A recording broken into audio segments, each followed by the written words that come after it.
आज का बहुत एक अच्छा और शानदार वाला टॉपिक सुनते हैं जिसका नाम है वो है यहाँ पर संधि वाला। बेसिकली हमारा कई बार इसमें संधि वाले टाइटल में ये रोल रहा है या भूमिका रही है कि आप पर्टिकुलर किसी टाइटल के लिए केवल संधि को संधि के लिए मत पढ़ो।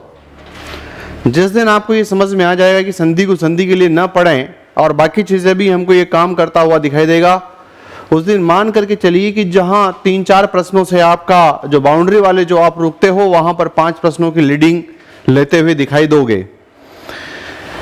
इसको मैं एक एग्जांपल से आपको बताता हूं, फिर आगे बढ़ते हैं। एक बार किसी एग्जाम में सार्ववाह नामक शब्द का प्रश्न आता है। इस एग्जाम का हिस्सा मैं भी होता हूं, लेकिन ये समझ में आ गया था कि इस प्रश्न का उत्तर अपने को नहीं पता। उसने यहाँ पर अपने को ऐसे 4 प्रकार के पॉइंट दे दिए थे, जिसमें उसने कहा था कि सार्ववाह का संबंध जो है किससे है इसमें।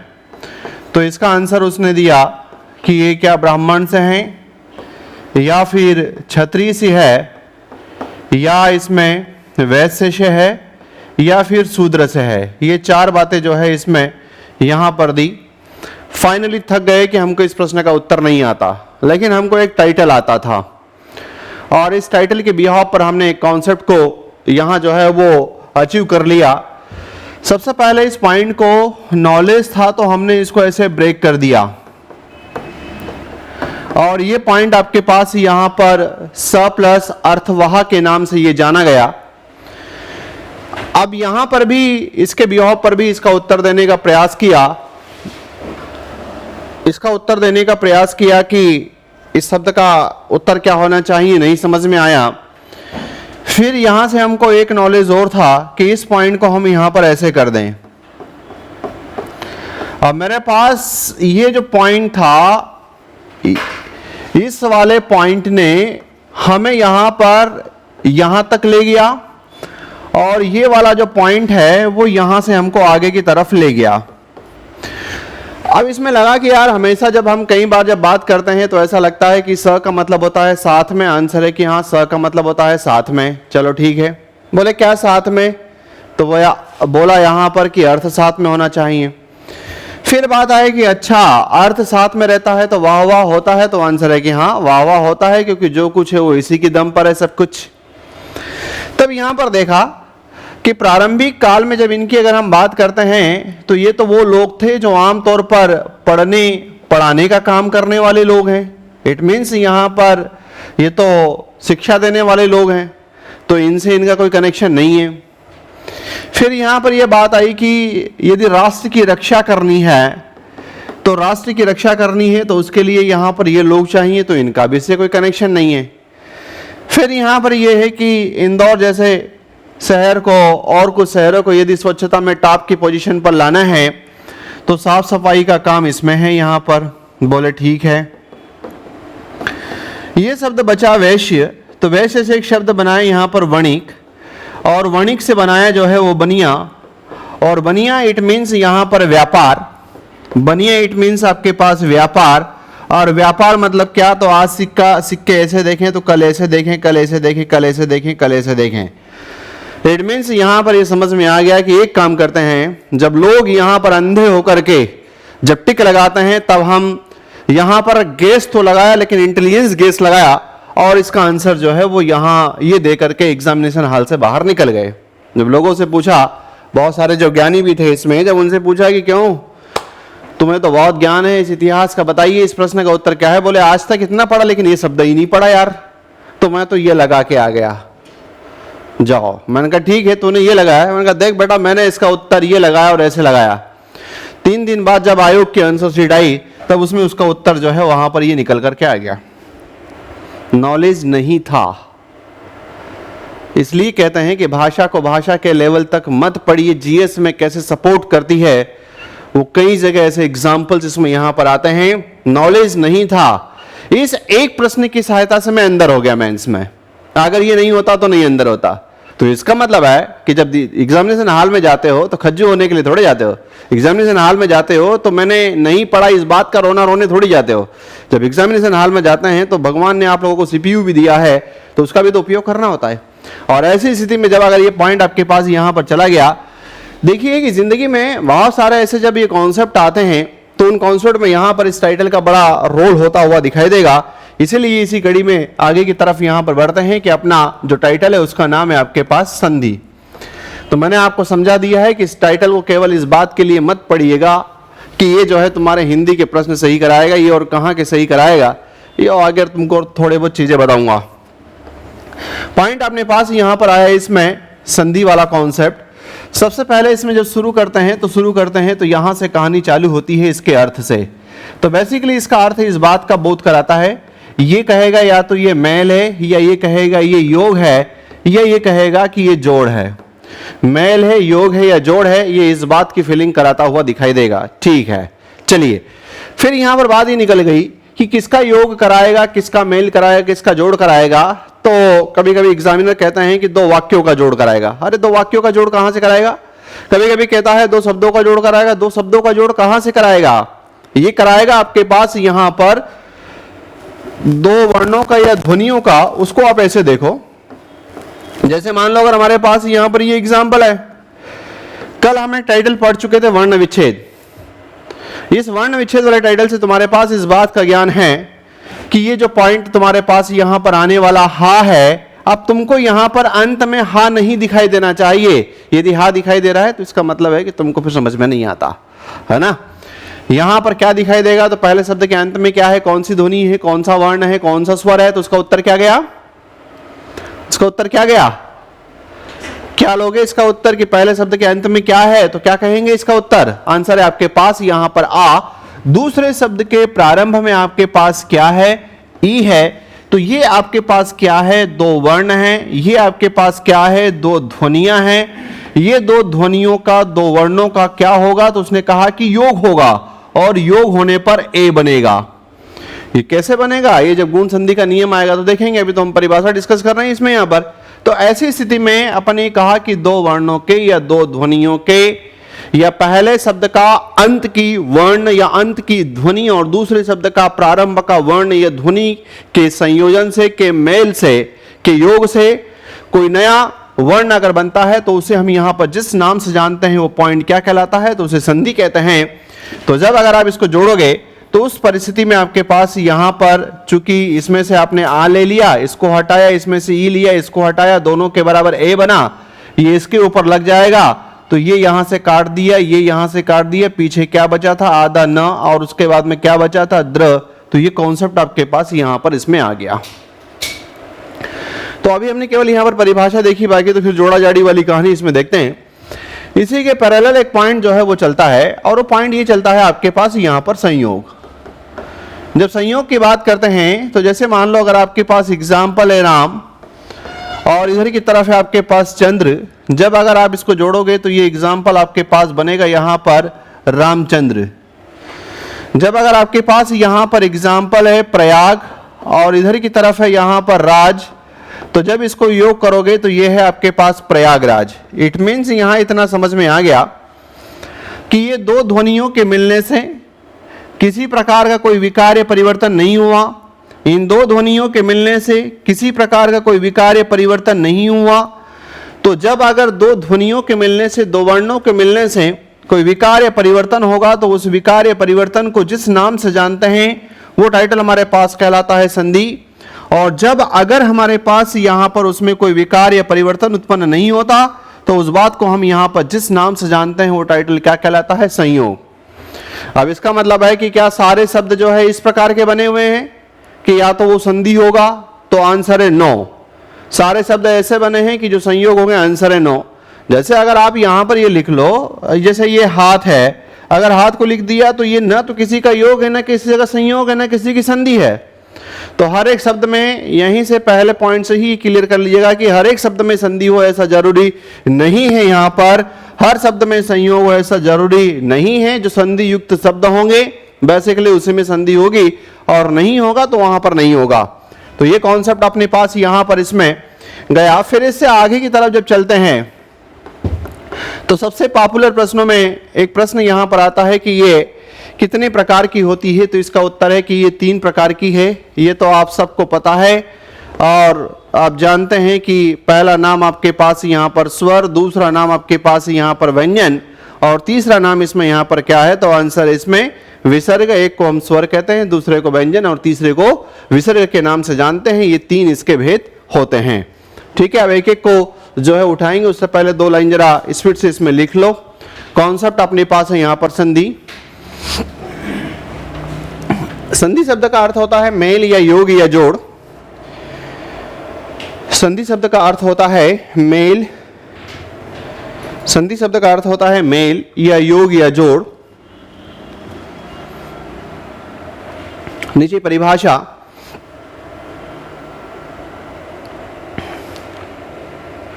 संधि शब्द का अर्थ होता है मेल या योग या जोड़। नीचे परिभाषा,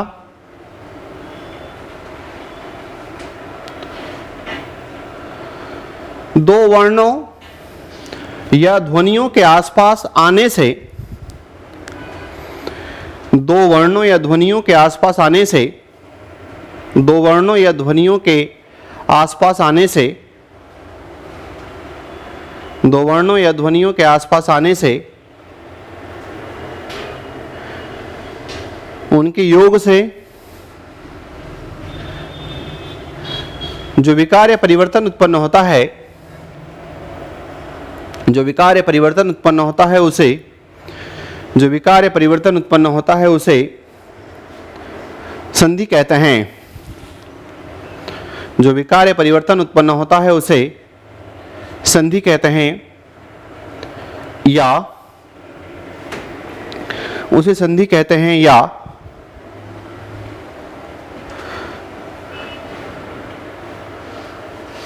पहले शब्द का अंत, पहले शब्द का अंत,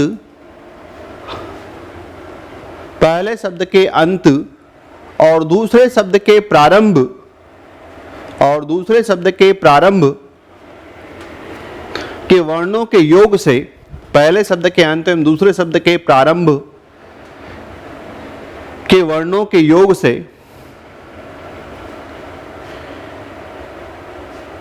कोई विकार उत्पन्न होता है तो उसे, कोई विकार उत्पन्न होता है तो उसे संधि कहते हैं,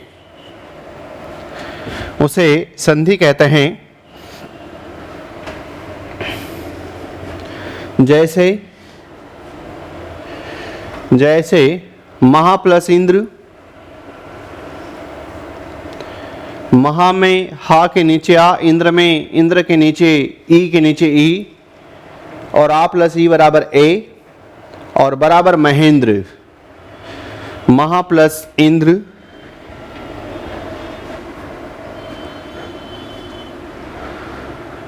आ प्लस ई बराबर ए, महा प्लस इंद्र बराबर महेंद्र। फिर नीचे संयोग, संयोग जहां दो वर्णों या ध्वनियों के योग से, जहां दो वर्णों या ध्वनियों के योग से,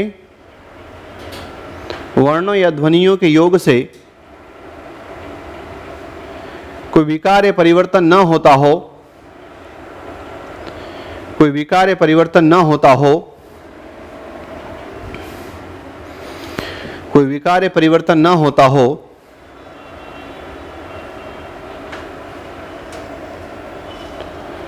तो उसे संयोग कहते हैं, तो उसे संयोग कहते हैं।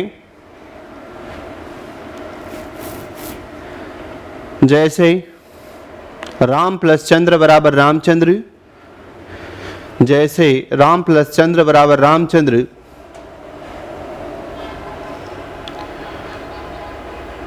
प्रयाग प्लस राज बराबर प्रयागराज, प्रयाग प्लस राज बराबर प्रयागराज, राम प्लस चंद्र रामचंद्र, प्रयाग प्लस राज बराबर प्रयागराज। फिर आगे संधि के भेद, संधि के भेद। संधि मुख्य रूप से, संधि मुख्य रूप से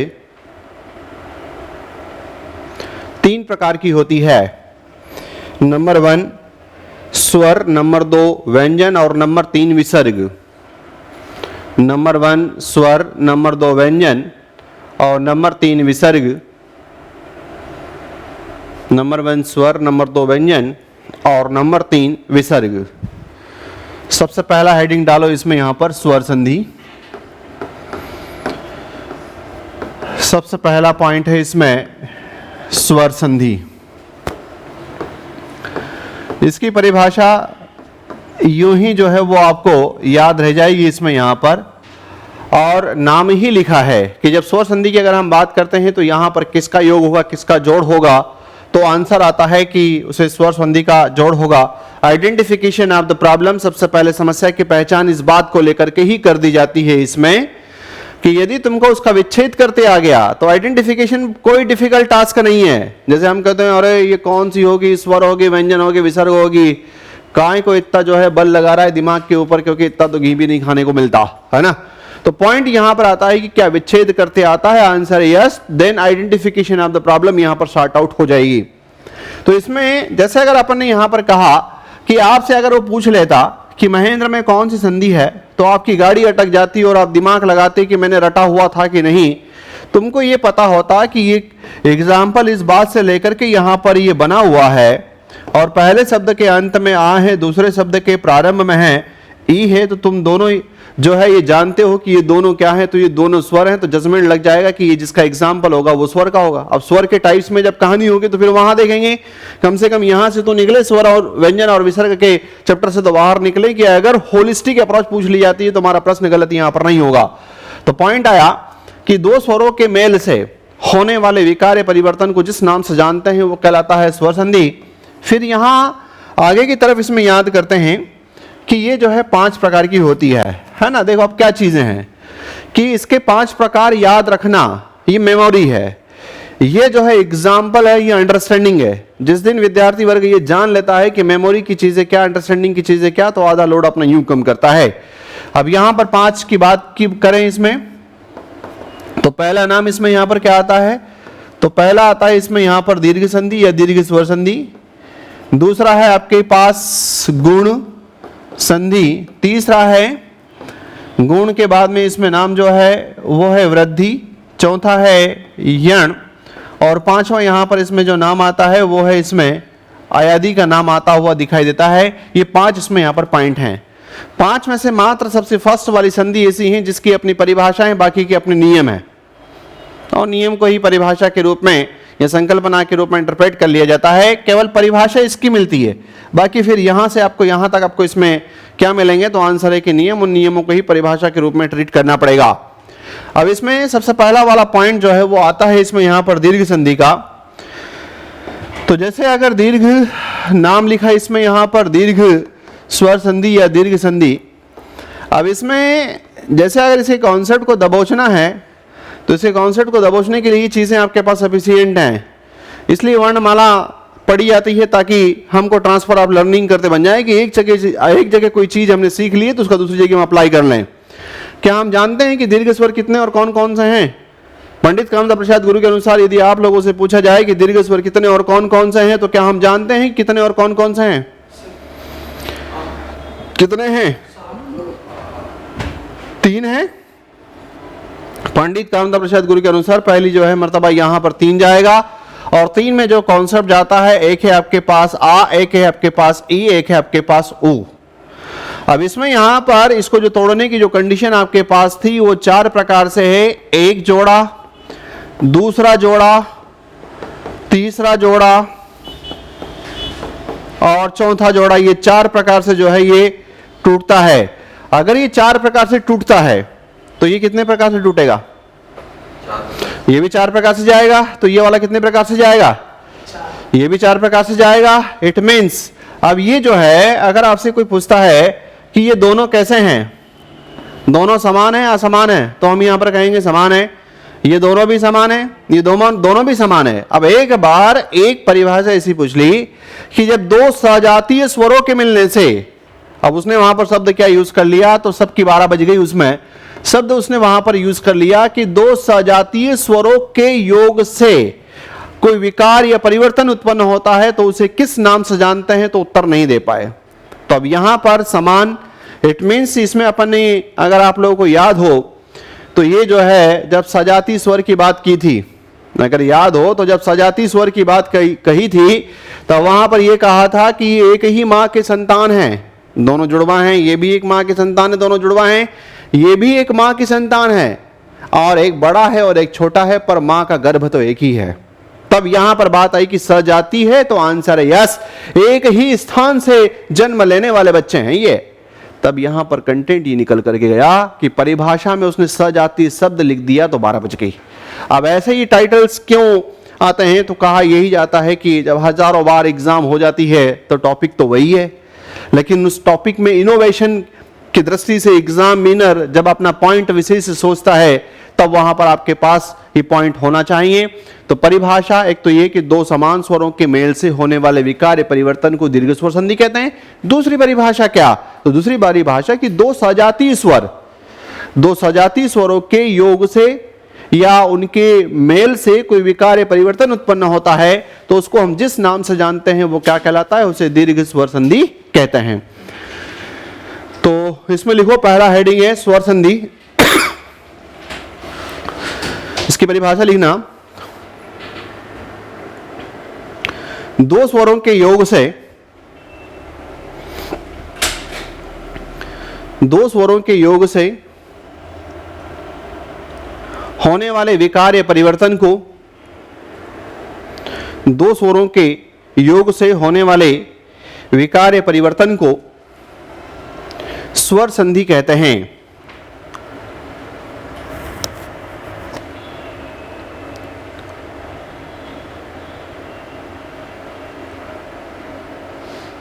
और अगर इसकी परिभाषा ऐसे बना ले कि दो सजातीय या दो विजातीय या एक सजातीय और एक विजातीय स्वर के योग से अगर कोई विकार उत्पन्न होता है और कोई नया शब्द बनता है तो उसे कौन संधि कहते हैं, दो सजातीय या दो विजातीय या एक सजातीय और एक विजातीय।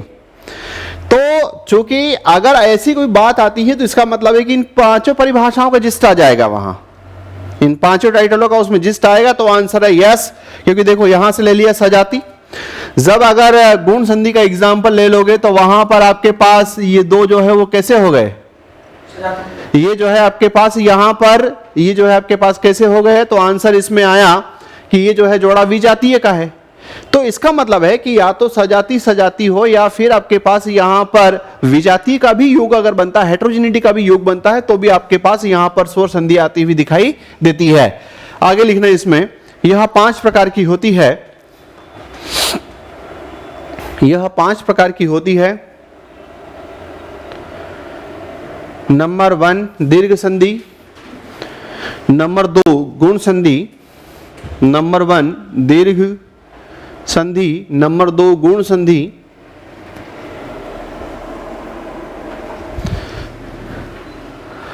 नंबर 3 वृद्धि संधि,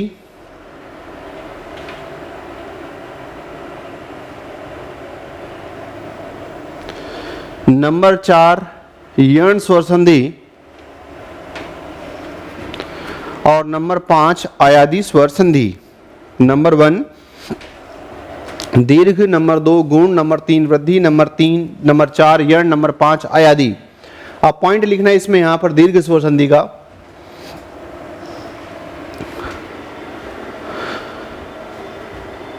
दो समान या समरूप या सजातीय, सबसे पहला हेडिंग दो दीर्घ स्वर संधि का, दो समान या समरूप या सजातीय, दो समान या समरूप या सजातीय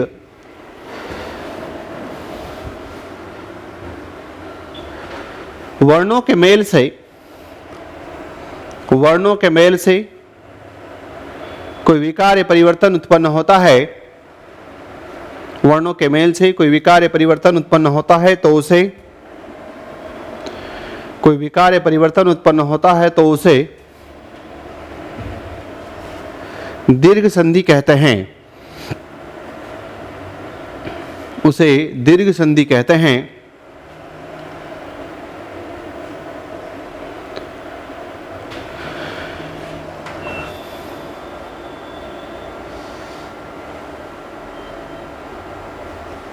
अब इसमें यहां पर एक इसका इस प्रकार का एक प्रश्न आ रहा है यहां पर, जैसे मैंने लिखा सूत्र और जिसमें लिखा अकः सवर्णे दीर्घः। अब देखो क्या होगा, बाई चांस कभी उसने परिभाषा ऐसी बना दी, अपन ने लिख लिया समान, हमने लिख लिया समरूप, हमने लिख लिया सजातीय, पर अगर उसने ऐसा कह दिया कि दो समान सवर्ण स्वर के मिलने से कोई विकार या परिवर्तन उत्पन्न होता है, तो हमको ये लगेगा कि अरे हमने तो ये परिभाषा पढ़ी ही नहीं।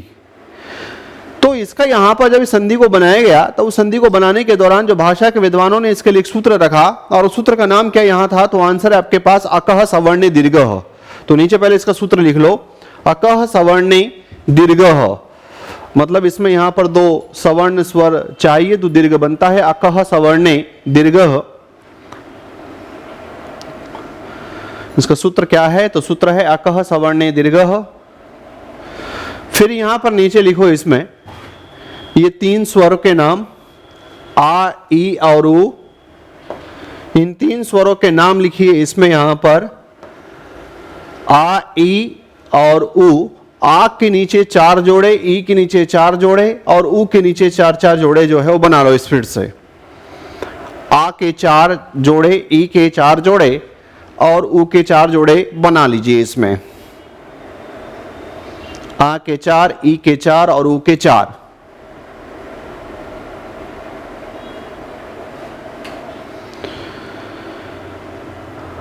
आ के 4, ई के 4 और उ के 4।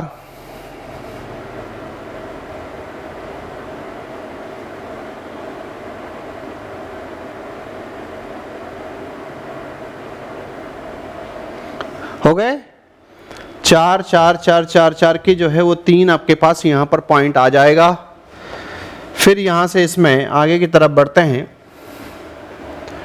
सबसे पहले हम यहाँ पर इस से आने वाले जो एग्जाम्पल हैं उनको देखने का प्रयास करते हैं, है ना। जैसे क्या होता है कि अगर हमारे पास यहाँ पर कोई एग्जाम्पल आया जिसमें आया इसमें महात्मा, ठीक, एक दूसरा एग्जाम्पल आया इसमें यहां पर वो है देवालय, तीसरा एग्जाम्पल है हमारे अपने पास यहां पर जिसमें अपन ने लिखा इसमें क्रमांक। जब हमारे पास ये 3 एग्जाम्पल आए इसमें, तो सबसे पहले बात ये आई कि कभी भी किसी भी एग्जाम्पल में जिस दिन आपको ये पता चल गया कि संधि है तो जोड़ है और जोड़ है तो तोड़ है और तोड़ को पहचान लिया तो आपकी जीत है, अन्यथा जो है वो आप जहां के तहां रह जाओगे। मतलब इन एग्जाम्पल को, इन शब्दों को जब पढ़ते हैं तब हमारे सीपीयू ने इतना काम करना चाहिए कि ये शब्द जुड़ा कहां से है।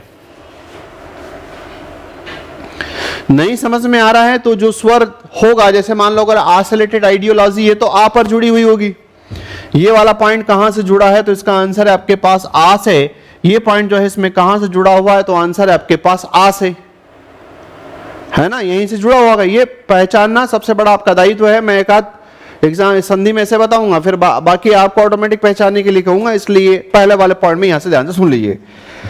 अब इसमें जब ये पहचान लिया तो फिर इसमें अगला पॉइंट आता है इसमें कि इसको पहले ऐसे कर दो और इसमें से जो ये जो स्वर है आपके पास इसको साइड में निकाल दो, जहां से जुड़ा हुआ है वहीं से इनको अलग अलग कर दो, बिना किसी नियम के, बिना किसी कानून कायदे के।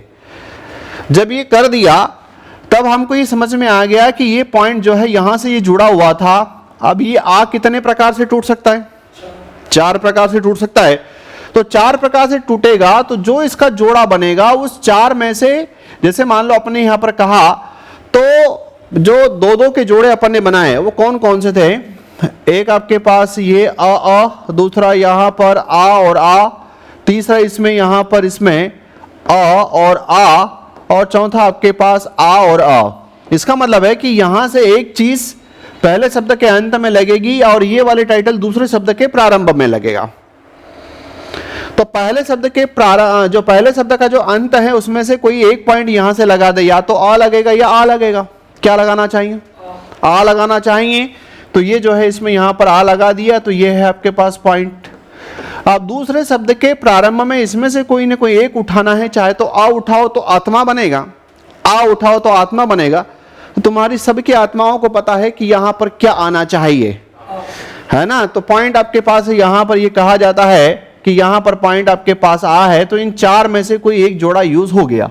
कौन से नंबर का यूज हुआ, तो आंसर आया इसमें यहां पर सेकंड नंबर का जोड़ा हुआ। अब अगला प्रश्न यहां पर डिफिकल्ट वाला ये कि महात्मा शब्द में कौन सी दो ध्वनियों का योग हो रहा है, महात्मा शब्द में कौन सी दो ध्वनियों का योग हो रहा है, तब वहां पर इसका उत्तर क्या जाएगा, आ प्लस आ। मतलब एग्जामिनर ने दो तीन बातें कर ली कि पहला बेटा तो संधि पहचान, दूसरा पॉइंट यहां पर संधि विच्छेद कर, तीसरा पॉइंट इसमें से संधि विच्छेद के बाद में वर्ण विच्छेद कर, और फिर उत्तर लगा। तो ये कौन लगा पाएगा, जो पका पका और मंझाया होगा वो लगा पाएगा। इस एग्जाम्पल को देखें तो यहां से अगर इसमें आ है तो अपन ने इसको ए कर दिया और इधर की तरफ ये लय लिख दिया, और यहां से इस वाले को अपन ने अलग कर लिया। इस आ को भी जब अगर हम यहां पर ब्रेक कर रहे हैं तो ये चार भागों में आपके पास जाएगा। जब अगर आपके पास चार भाग में जाएगा तो इसको भी कुछ न कुछ देना है, या तो वह दें, वह में आ दें तो ये वह रह जाएगा देव, या आ दें तो देवा। तो क्या देना चाहिए इसमें, तो आपने जैसे देखा होगा कि जब अपन इस पॉइंट की अगर बात करते हैं तो इसमें यहां पर देवा नहीं है, ये पॉइंट आपके पास है, यहां पर देव है। पीछे की तरफ इन चार में से वापस कोई देंगे तो यहां पर ये शब्द भी आपने कई बार सुना होगा, तो जो इसको देते हैं वो टाइटल आपके पास क्या है, आ। तो इसमें से कौन सा जोड़ा यूज हुआ, तो 3 नंबर का जोड़ा यूज हो गया। इन दो एग्जाम्पलों से एक बात और समझ लेना कि संधि के जितने नियम लागू होते हैं वो तोड़ने पर एक नियम लागू नहीं होता। संधि शब्द का मतलब ही था मेल, जोड़ या योग। तो संधि शब्द की जितनी जो कुछ बातें आती है वो जोड़ने के लिए आती, तोड़ने के लिए नहीं। तो नियम किस पर काम करता है, इस पर। नियम किस पर काम करेगा, तो आंसर है इस पर, नियम इस पर नहीं काम करता। और जब अगर आप इससे कुश्ती लड़ने का प्रयास करते हो तो ये फिर आपको हरा देता है इसमें। इस पॉइंट को देखें तो यहां पर ये पॉइंट आपके पास है, और इधर की तरफ अपन ने मान लो अभी ऐसा लिख लिया, इस बिंदी को अपन ने छेड़ा नहीं, उसको वैसे वैसे रख दिया और इस टाइटल को यहां पर इसमें बाहर निकाल लिया। जब इस टाइटल ने इसमें यहां पर इसको ब्रेक करने की बारी आई, तो ब्रेक करने की बारी आई तो इस माँ को अगर अपने तोड़ा तो इसको या तो आ दें तो बनेगा क्रम, या दे आ तो बनेगा ये क्रमा। तो अब आपको समझ में आता है कि ये क्रम शब्द है या क्रमा है, तो आप कहेंगे यहां पर क्रम है। इधर की तरफ अब इन चार में से कोई ना कोई एक लेना है। मान लो या तो आप अगर ये ले लोगे तो ये ऐसा बन जाएगा अंक, और ये ले लोगे तो ऐसा बन जाएगा। अब इन दोनों में से तुमको भी समझ में आ जाता है कि यहाँ किसकी जरूरत है, तो आंसर है आपके पास अ की जरूरत है। तो इसमें यहाँ पर कौन सा जोड़ा आता हुआ दिखाई दिया, तो वो है आपके पास यहाँ पर पहला वाला जोड़ा आता हुआ दिखाई दिया, है ना। तो ऐसे चारों प्रकार के जोड़ों से संबंधित एग्जाम्पल हो सकते हैं। तो आंसर है आपके पास यस, चारों ही पॉइंट्स आपके पास यहां पर हो सकते हैं इसमें।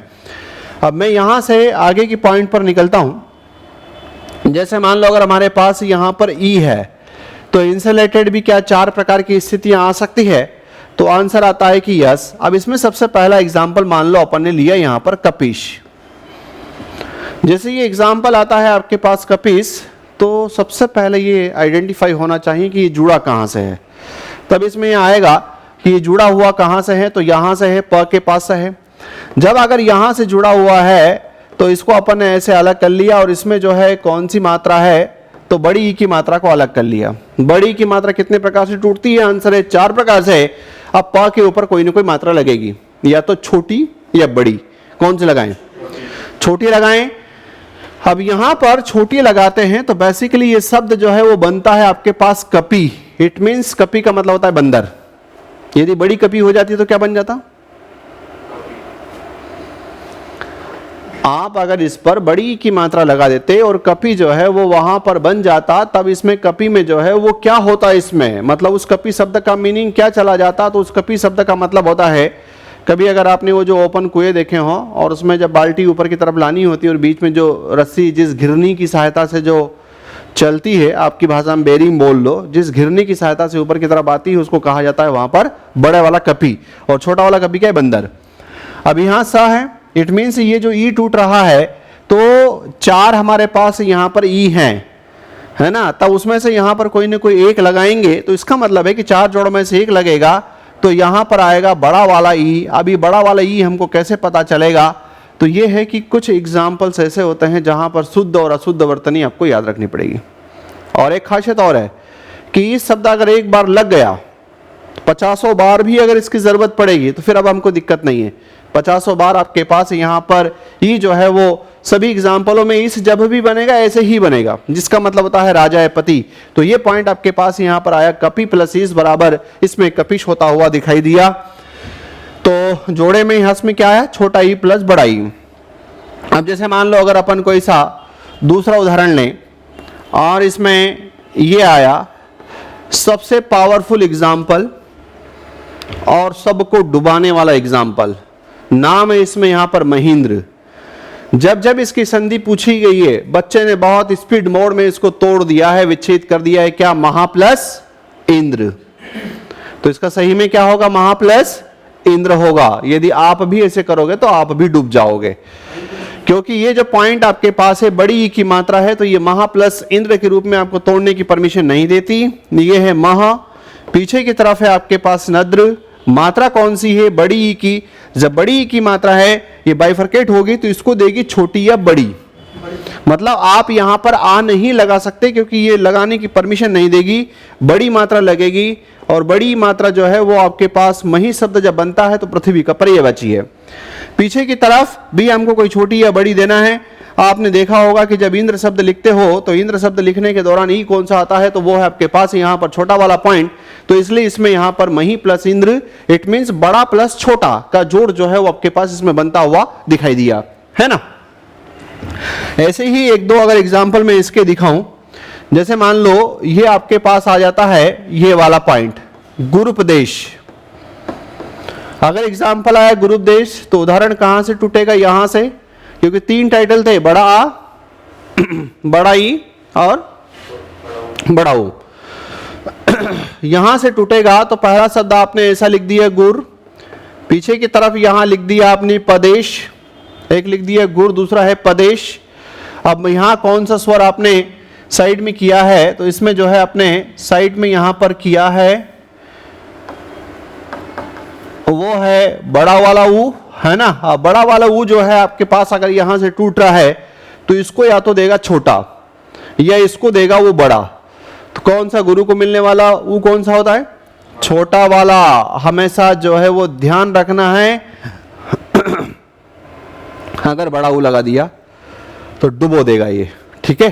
तो पॉइंट आपके पास है यहां पर गुरु, गुरु में छोटा, और छोटा कैसे लगता है? ऐसे। बड़ा लगता तो कैसे लग जाता? राउंड मार करके जो है वो लग जाता। पीछे की तरफ भी यहां पर वो लगेगा। तो इसमें जो है अगर अपन देखेंगे तो ये पॉइंट आपके पास यहां पर गुरु प्लस उपदेश जो है दोनों छोटे उसे यहां पर पॉइंट बन गया। तो ये जरा 5-6 एग्जाम्पल जो मैंने लिखे इनको उतार लो, फिर 5-7 में देता हूं और देखते हैं कि आपकी पोजीशन उसमें क्या है। पहला एग्जाम्पल है महात्मा, महा प्लस आत्मा। महात्मा, महा प्लस आत्मा। दूसरा है देवालय, देव प्लस आलय। दूसरा एग्जाम्पल है देवालय, देव प्लस आलय। देवालय, देव प्लस आलय।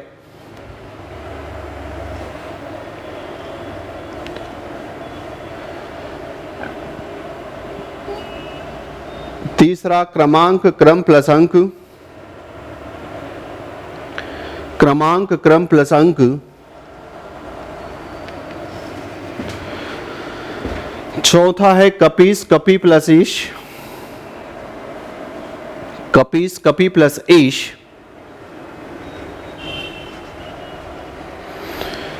कपीस, कपि प्लस ईश।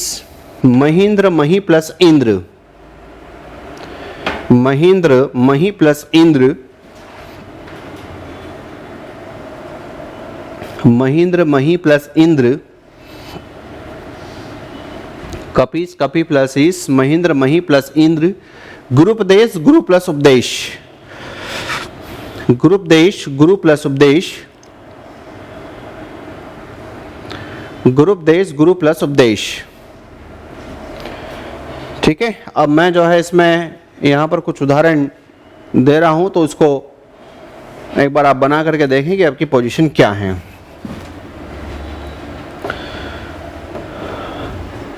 लिखना पहला एग्जाम्पल, रविंद्र, दूसरा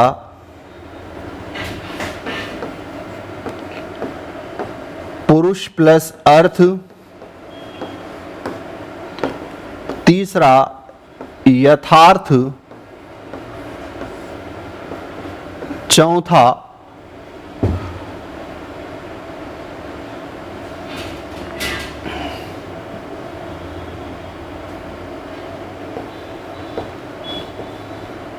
वधुर्जा,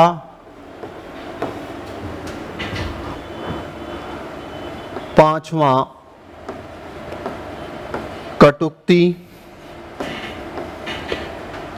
6 वधुत्सव, 7 परमात्मा, 8 धर्म प्लस आत्मा, 8 धर्म प्लस आत्मा,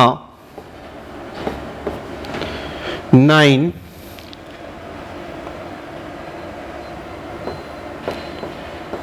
गज प्लस आनंद, और 10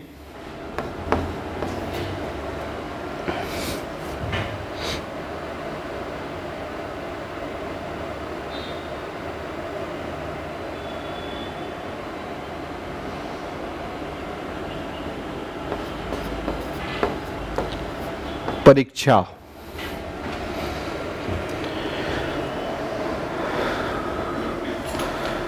उम्मीद है 10 में से एक आध जगह थोड़ा सा केवल गलती होनी चाहिए, इससे ज़्यादा नहीं। जो ऑनलाइन बैठे हुए हैं उनका भी अगर कोई सा प्रश्न हो तो वो जो है बोलते जाएं उसमें, या लिखते जाएं, टाइप करते जाएं कि हमको यहाँ पर इसमें ये गलत हो गया है, तो इसको बता दीजिए कि क्या हो सकता है।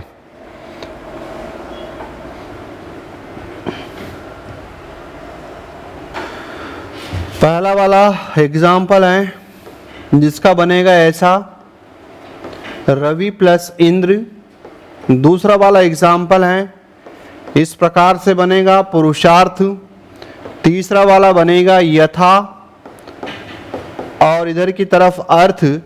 चौथा वाला बनेगा वधु, और इधर की तरफ है ऊर्जा। ये वाला एग्जाम्पल बनेगा कटु और उक्ति। ये वाला बनेगा वधु उत्सव। ये वाला परम आत्मा। ये वाला धर्मात्मा। ये वाला गजानंद, और ये वाला परि प्लस इच्छा।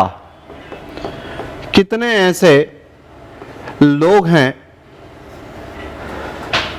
जो यहां की पोजीशन के साथ हैं?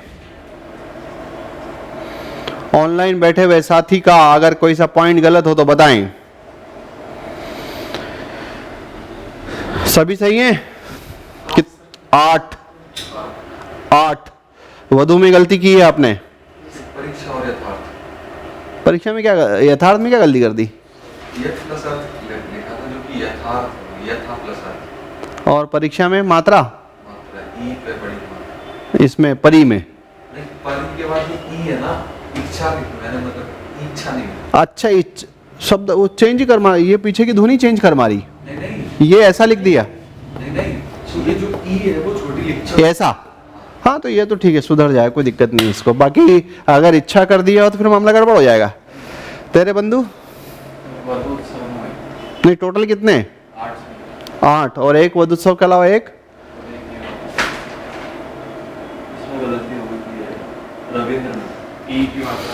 चलिए अगले 2 एग्जाम्पल लिखो यहां पर।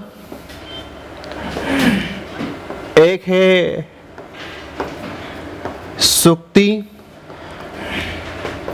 दूसरा है सावधान, और तीसरा है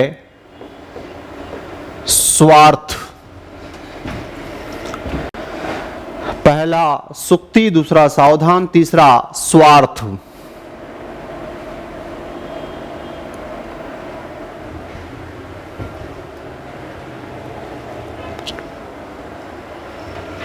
सुक्ति, सावधान, स्वार्थ।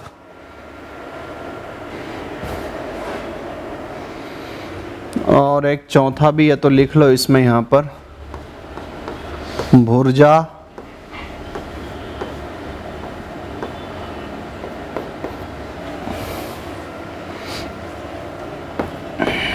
पांचवा गुरुत्वाकर्षण।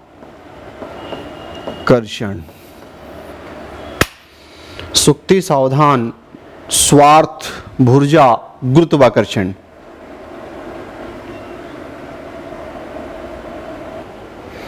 चलो पहला पॉइंट आपके पास है यहां पर सुक्ति वाला, है ना, तो ये यहीं से टूट जाएगा। कभी कभी ये भी ध्यान रखना पड़ता है इसमें कि पहले वर्ण से ही इसका क्लासिफिकेशन हो जाता है। तो ये है आपके पास सु प्लस उक्ति, है ना। दूसरा वाला यहीं से ब्रेक हो गया, स प्लस अवधान।